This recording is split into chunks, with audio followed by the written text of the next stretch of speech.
हरि ओम नमः शिवाय। तव्हां सभिनी हरि भक्तनि खे नमस्ते। प्यारा भक्तऊं, अॼु पाण माता जे नवरात्रनि जी कथा शुरू करे रहिया आहियूं। तव्हां सभिनी हरि भक्तनि खे माता जे नवरात्रनि जूं लख लख वाधायूं। प्यारा भक्तऊं, माता जे नवरात्रनि जी कथा में पाण मां दुर्गा जे नव रूपनि जी कथा जो गुणगान कंदासीं। ऐं हीअ कथा ॿिनि भाॻनि में विराई वई आहे, जंहिं मां हिकिड़ो भाॻ अॼु मोकिलियो वियो आहे ऐं ॿियो सुभाणे मोकिलियो वेंदो। अचो त पाण कथा जो आनंद वठूं। जीअं त पाण सभिनी खे ख़बर आहे त नवरात्रा हर 6 महीननि में मल्हाया वेंदा आहिनि। माता दुर्गा सभिनी जो कल्याण करण ऐं दुष्ट असुरनि जो संहार ख़ात्मो करण वास्ते घणा ई रूप धारण कया आहिनि। ख़ासि तौर ते नवरात्रनि में भक्त आदि शक्ति देवी मां दुर्गा जे नव रूपनि जी पूजा कंदा आहिनि। इहो मञियो वेंदो आहे त इन नवरात्रनि में माता जल्द प्रसन्न थी पंहिंजे भक्तनि खे दर्शन ॾींदी आहे। नवरात्रनि जे पहिरें ॾींहुं माता जे जंहिं रूप जी पूजा कई वेंदी आहे उहो आहे माता शैलपुत्रीअ जो। प्यारा भक्तऊं, मां दुर्गा खे माता पार्वतीअ जो ई हिकु रूप मञियो वेंदो आहे। तंहिं करे पर्वतराज हिमालय जे राजा शैल जी पुत्री हुअण करे माता पार्वतीअ खे शैलपुत्री चयो वेंदो आहे। पहिरें जनम में माता शैलपुत्री दक्ष प्रजापतिअ जी धीउ सती हुई, जंहिं में माता जो विवाह शंकर भॻवान सां थियो हो। पोइ हिकु भेरो दक्ष प्रजापतिअ जी सभा में भॻवान भोलेनाथ जो अपमान थियो हो, जेको माता खां बर्दाश्त न थियो ऐं उन्हनि पंहिंजो पाण खे अग्नीअ में भस्म करे छॾियो। पोइ माता सती ॿिए जनम में माता शैलपुत्रीअ जो अवतार धारण करे भॻवान शिव सां विवाह कयो। माता शैलपुत्रीअ खे माता पार्वती ऐं माता हेमवतीअ जे नाले सां बि सुञातो वेंदो आहे।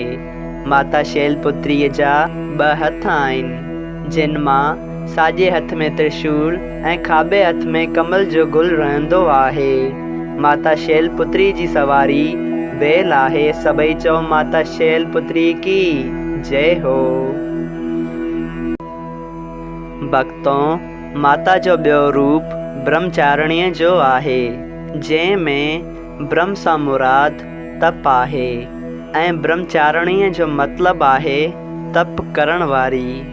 भक्तऊं, हर आम माण्हू वांगुरु माता सतीअ जे ॿिए रूप शैलपुत्रीअ खे बि पंहिंजे अॻूणे जनम जो ज्ञान न हो ऐं ॿिए पासे भॻवान शिव माता सतीअ जे दुख में हुआ, जेको देवताउनि खां ॾिठो न थे वियो। पोइ उन्हनि नारद मुनीअ खे माता शैलपुत्रीअ वटि मोकिलियो ऐं देव ऋषि नारद माता जे मन में भॻवान शंकर खे पाए उन्हनि सां विवाह करण जी इच्छा उत्पन्न पैदा कई। पोइ माता शैलपुत्री भॻवान शिव खे पाइण लाइ हज़ारा वरनि ताईं तमामु कठिन ॾुखी तपस्या कई। अहिड़ी कठिन तपस्या अॻु में कंहिं बि न कई हुई। अहिड़ी कठोर तपस्या करण करे माता शैलपुत्रीअ जो नालो ब्रह्मचारिणीअ पियो।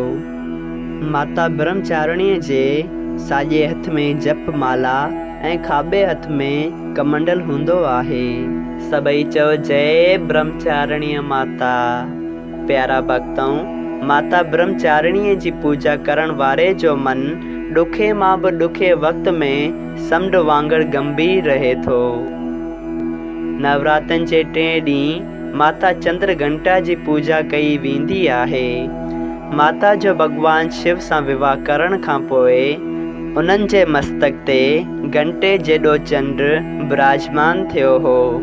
तंहिं करे माता जे हिन स्वरूप जो नालो चंद्र घंटा देवी पियो।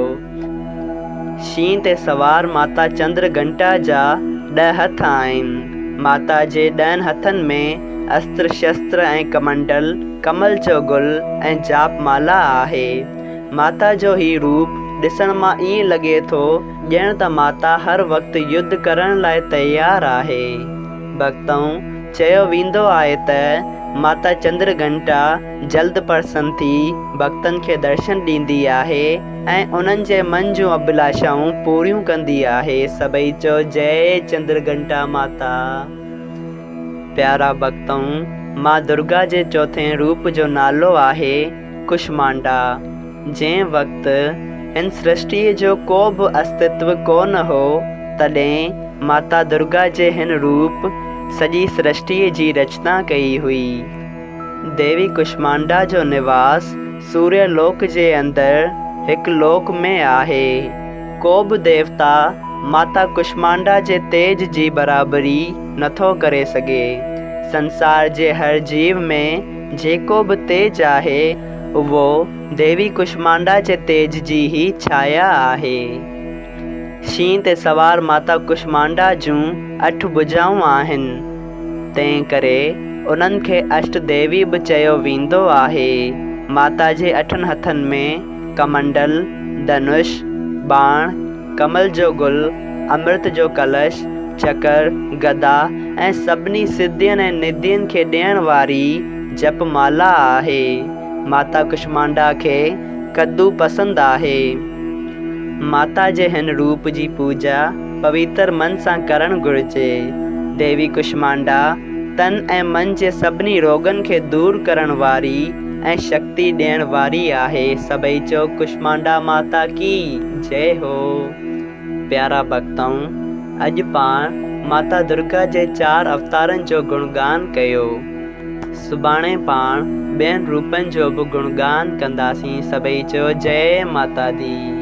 अगरि तव्हां सभिनी हरि भक्तनि खे हिन कथा मां लाभ हासिल थियो हुजे त कृपया हिन खे ॿियनि हरि भक्तनि सां शेयर कयो त उन्हनि जो बि भलो थिए। प्यारा भक्तों, शेयर कंदाऊं तॾहिं ई पंहिंजे सनातन धर्म जो ज्ञान नॉलेज ॿियनि माण्हुनि ताईं पहुचंदी ऐं पंहिंजा जेके बि ॿिया हिंदू भाइर आहिनि उन्हनि खे बि पंहिंजे धर्म जे बाबति वधीक ॼाण हासिल थींदी। सभई चओ जय माता दी।